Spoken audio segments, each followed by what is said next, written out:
Up until now, we've been creating chords from scratch, and that's challenging enough as it is, but what can be even more challenging is identifying chords that are already written, because we have 4 different qualities to choose from.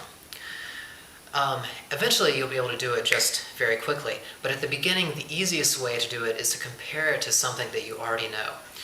For example, this is the mystery chord. We're trying to figure out what this is. The root is C. Now, the easiest chord to build is a C major triad. So let's build a C major triad. If we write out the scale, the root, third, and fifth of a C major scale are C, E, and G. So we know that that is a C major chord. Now, if we look at this, we want to compare and see what's different. The root is the same, the third's the same, but the difference is in the fifth. The fifth, instead of G, has gone up to G sharp. Now, we learned that an augmented triad is created by raising the fifth a half step, so we can figure out that this is a C augmented triad. And indeed, it sounds augmented, that little off-kilter sound. A little bit harder one, let's look at this one. Here's our mystery chord. We've got D, F, and A. Again, the root is D, so let's start off by building what's easy, and the easiest thing is a D major triad. All right? If we write out the D major scale, we find out that the root, third, and fifth are D, F sharp, and A. Remember, it's not F, it's F sharp. So, again, compare it.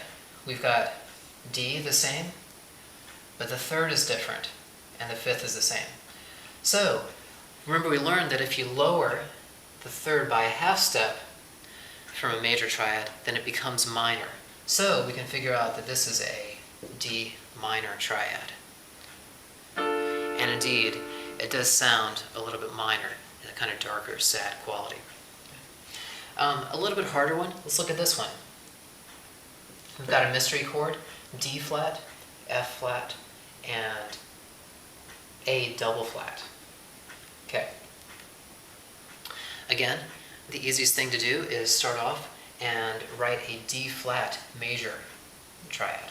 If we write out the D flat major scale, we find out that D, F, and A flat create a D flat major triad. Indeed, that does sound major. So, compare this. D flat is the same, but this third is different, and the fifth is also different. The third has been lowered by a half step, and then the fifth has also been lowered by a half step. So, if we lower the third by a half step, we said that creates minor. But then we also lowered the fifth, so we also can find out that it's a diminished triad. And again, it does have that odd-sounding diminished triad sound. So you can use this method to identify chords, and again, eventually you'll be able to do it very quickly. But at the beginning, the easiest way is to just compare it to what you already know. So do a little practice with this, and I'll see you for the next lesson in just a second.